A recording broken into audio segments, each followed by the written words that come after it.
Do you have problems that need to be solved on live TV instead of being solved by a therapist? I don't think so. Wait, how'd you get in my house? Do you want to expose a cheating boyfriend? Wait, hold up, what boyfriend?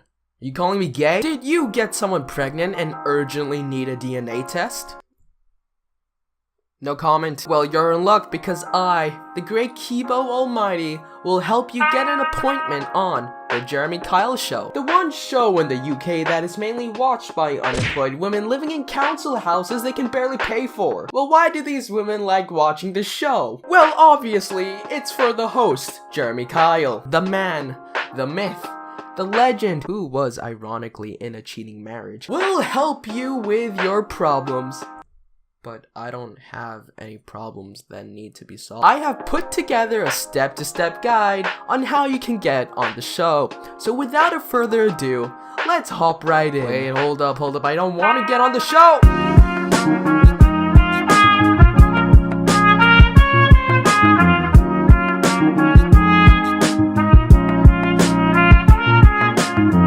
Step 1. If you're familiar and watch The Jeremy Kyle Show, you notice that about 100% of all guests on the show are British. Now, if you're already British, you can go ahead and skip the step. But for those who aren't, let me provide you with 2 simple steps in which you can follow to become the most British Brit out there. From analyzing the different guests that appear on the show, I have come to the conclusion that there are 2 main characteristics that you need to have in order to become British. You gotta have bad teeth, and you gotta be a fucking chav. Holy! Was that the fucking window? Excuse Wait, me? what the did you break my window? Would you care to explain all the fucking stereotyping? Bro, I only said 2 things. You broke my window. No. You listen here, you treacherous little cunt. Are you being racist? Racist? Do you want me to shank your fucking nan? We don't all have fucking bad teeth, blood. Dude, what the fuck? Calm down. Have you even seen the show?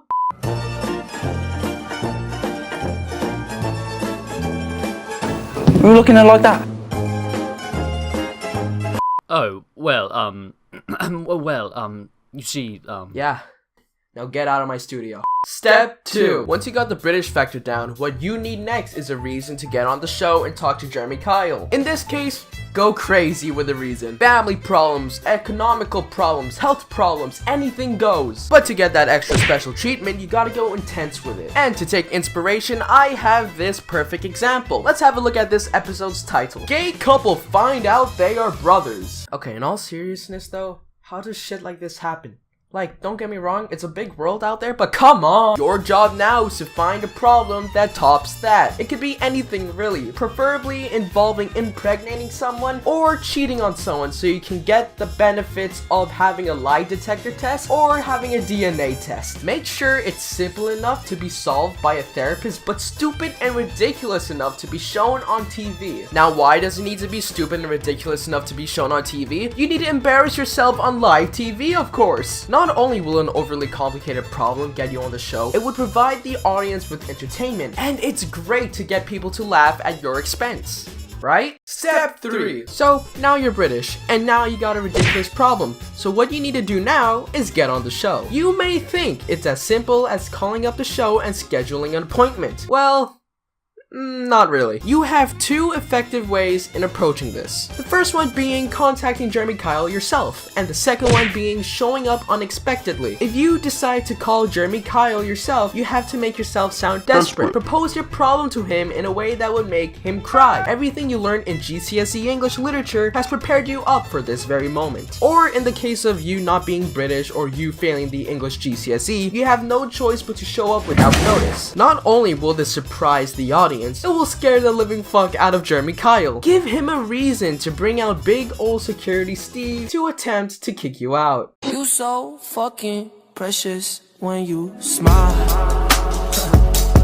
Step 4. Great, now you're on the show. Now what you gotta do is make sure you act as oblivious as possible to the whole situation. If you followed step 2 correctly, you would have a problem that is 1, retarded, and 2, entertaining. If you haven't followed step 2 correctly, you're fucking retarded. With these 2 characteristics of your problem, you need to do one thing. Make yourself out to be the victim no matter what the problem is. So basically, become a woman. Did you get someone pregnant? Yes? Well, don't worry, it wasn't your fault. Did you cheat on multiple women? Yes? Well, don't worry, it wasn't your fault. You need to keep that mindset when Jeremy Kyle questions you. It would also help if you insult the guy just to get a juicy reaction out of him. But if you're a pussy, you don't have to. Unlike his American counterpart, Dr. Phil. By the way, check out my video on the Dr. Phil show. Jeremy Kyle will verbally insult you and embarrass you. Not only will him yelling at you partially solve your problem, you now have an opportunity to lash back at Jeremy Kyle. This will allow Security Steve to hop right back in for some more juicy beatings. You so fucking precious when you smile. Step 5. The last and final step. You are near the end of your journey. Your problem is partially solved. You did your very best to make yourself look like a victim. And who knows? Maybe you succeeded. I don't know. Or maybe you're leaving the show as the bad guy. Now you may think it's all over. But no. The best part now is to conclude and finalize your problem with a DNA test or a lie detector test. You want to know why? Because it adds suspense to the show. That's sort of it. It's not that special. Unless it has something to do with you doing something very sexual with a relative, like that one gay guy who fucked his brother. Incest is wincest. Another benefit of a DNA test is to tell whether or not you're the mother or father of a child. And for some reason, it's a very common thing within the show to have people who are very unaware of who they fucking banged. Now let's push the DNA test out of the way and talk about the lie detector test. A lie detector test is to determine whether a person is lying or not. Definitely not self-explanatory. Now, is a lie detector test reliable?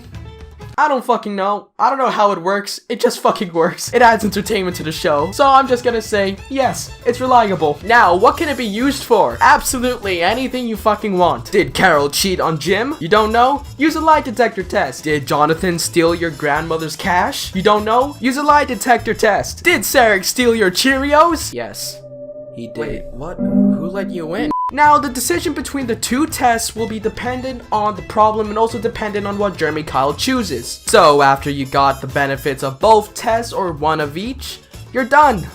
That's it. Now, I'm not gonna end the video off here. While this tutorial is great in itself, I will not leave you guys without a demonstration. Cause what would the tutorial be without having anyone following it? Here is what the outcome would be if you followed my tutorial.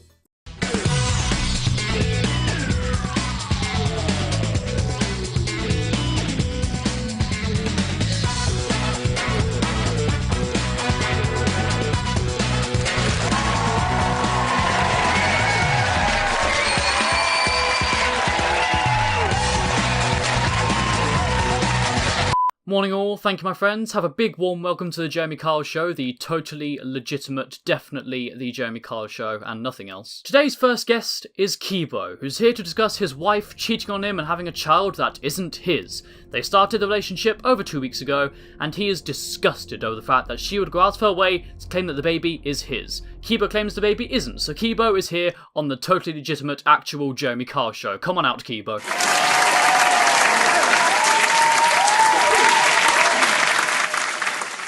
Nice to meet you, Kibo. Would you care to explain your situation? You're not looking too happy. Happy? You think I'm fucking happy, Jeremy Kyle? That skid over there has been fucking other people behind my back. The what? That fucking skid over there, cunt. She's been sleeping with other men within our 2-week marriage. And out of nowhere, I have a baby named Jim. Bitch, I haven't been shagging other men. Oi, bitch, you mind shutting the fuck up? Well, seeing as how you've now introduced her, Shannon is on the Jeremy Kyle Show. Come on out. Oi, why are you people fucking clapping for this bitch? Are you gonna stop messing around and get back to getting our baby? I'm telling you, that's not my fucking baby. Listen here, you little fucking shit. This is your baby. He has your eyes. May I see the baby, if you don't mind? Oi, listen, Shannon, listen, that is not my fucking baby. That's our baby. As I said, you daft cunt. He has your damn eyes. Shannon, that's not my fucking kid. I'm telling you, I've seen you shag multiple men. What? I kid you not, Jeremy. She's been shagging multiple men. No. You said you watch. Huh? Are you fucking with me? No, you fucking knobhead. Oi, who the fuck told you to run your fucking mouth, you skank? You's the one who fucking shagged other men. Who you calling a skank? I'm calling you a skank, you dumb shit. Oh, well, since this is so very unclear, we have the DNA results that will prove once and for all whether the baby is yours or not. I'm telling you, Jeremy, That baby is not fucking mine. And the DNA results say it's yours. What? What the fuck? You gotta pay child support, I mean! Kid of our baby, you shit! Listen, bitch, I ain't paying shit. But that's our baby! There is no fucking way that baby is my kid. May I ask how old are you, Shannon? Turning 18 this summer, Mr. Kyle. Oh, wait a minute. So you telling me? Big fucking strokey nonce. Shut the fuck up!